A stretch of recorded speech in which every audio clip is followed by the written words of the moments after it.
sir আপোনাক কৈ আছে হাজু হৈ থাক দিনটো আহি আছে আমি হিচাপ দিবলৈ গৈ আছিলোঁ কৈছে প্ৰমোদ বড়ো যাম বা বোকা ডেইলি দিল্লী নাগপুৰ কলাই আছে যাবা দিল্লী নাগপুৰ কলাই থাকক ক'ব এতিয়া বিজেপিয়ে BTC ইলেকশ্যনটো অকলে খেলিব বুলি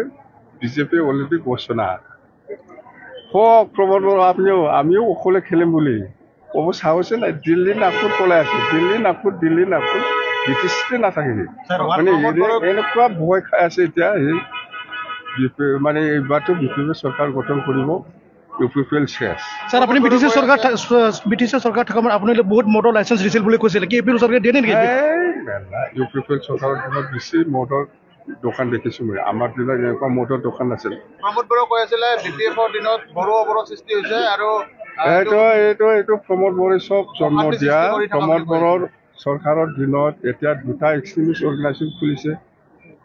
আপুনি গম পাইছে আৰু প্ৰমোদ বড়োৰ দিনতে এতিয়া আৰু নতুন একটা পলিটিকেল পাৰ্টি খুলিবলৈ গৈ আছোঁ আমি শুনি আছোঁ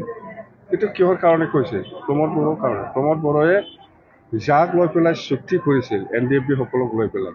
NDFBক যিটো সমস্যা সেইটো সি সমাধান কৰি দিব পৰা নাই বা কৰা নাই সেইকাৰণে আজি ex-NDFB সকলে প্ৰমোদৰ পৰা আঁতৰি আহি নতুন পলিটিকেল পাৰ্টি খুলিবলৈ গৈ আছে মই শুনিছোঁ প্ৰমোদ বড়োৰ কথা এইবিলাক কথা 31 তাৰিখৰ শেষ 31 তাৰিখ মাৰ্চৰ শেষ প্ৰমোদ বড়ো পালে একটা দুটা কামবা বৰ্গৰ কি হালত আছে স্যাৰ এতিয়া কি অৱস্থাত আছে এতিয়া UPPLৰ পোষ্টত কি আছে কি নাই মইতো সেইদিনাই জনাই দিছোঁ কিছুমান পোষ্ট আছে 4 বছৰ 5 বছৰ 15 বছৰত সি এইবিলাক পোষ্টটো ফিল আপ কৰিব পৰা নাই এই ভেকেঞ্চিটো সিহঁতকৈ দি দিছে